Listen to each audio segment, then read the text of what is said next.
Hello everyone, this is God Talk with Gary. I'm doing a short series on how Christians process, in particular me, I process the problem of evil.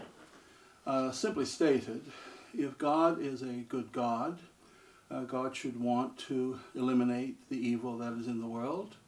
And if God is an almighty, all-powerful God, God should be able to do that.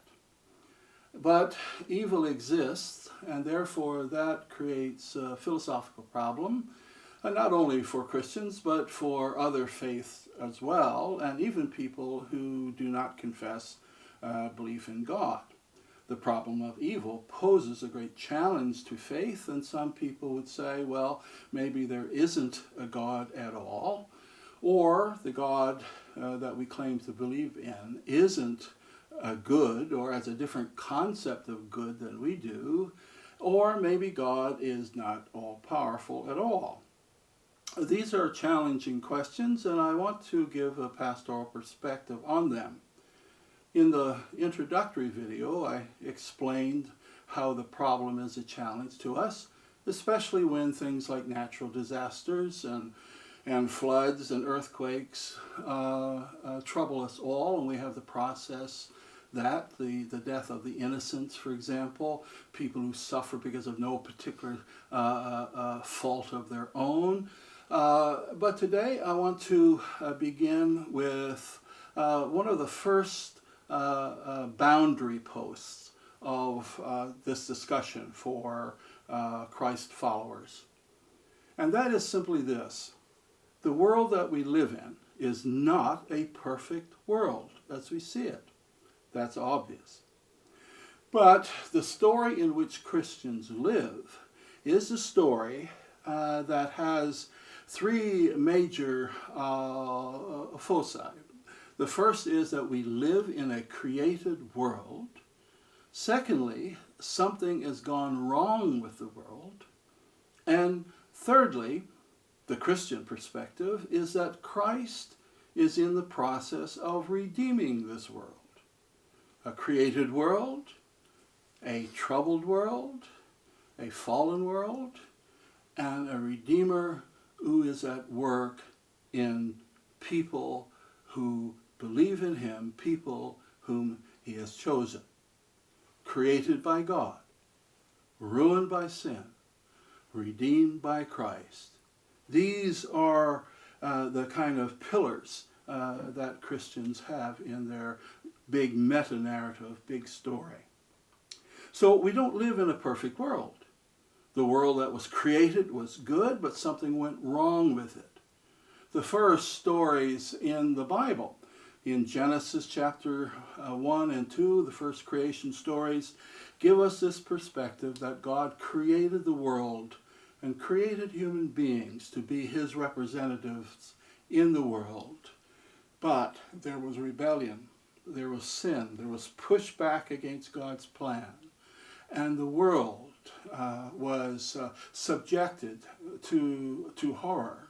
And we live in that kind of a world, and we are doing our best to try to figure out not so much how we go back to Eden, but how do we go back to following through on God's plan. The Christians pray, the most famous prayer of all, of course, is the Lord's Prayer. Our Father, who art in heaven, hallowed be thy name. Thy kingdom come, thy will be done on earth as it is in heaven. So we are pretty sure that God's will is done properly in heaven. And we are encouraged to pray this prayer simply because apparently God's will is not yet being done on earth. And so we are praying that how we live will be reflective of the way that God desires. So, does God have a plan for how we live in this imperfect world? Is God in the process of restoring this imperfect world to a new world? And yes, the Christians who read the book of Revelation, which is in the last part of the Bible, get this very clear that there is a new heaven and a new earth planned. And God desires us to live in such a way that we can bring a little bit of heaven on the earth, even while the earth is still imperfect. So, we have this imperfect world.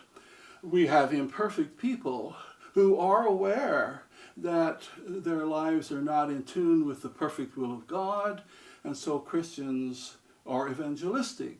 Christians are trying to say to themselves and to their neighbors, let's follow God's will, that we can make this terrible place in which we live a little bit better, according to the pattern of God. And in our lives, we can bring a little bit of heaven into the lives of our neighbors. Now, while we wait for that great, last day when God will restore all things. But the curse in Genesis chapter 3 in particular involves all of the created order. The whole creation has been subjected to some horror, some pain. St. Paul talks about this in Romans chapter 8. He says this in verses 20 to 22.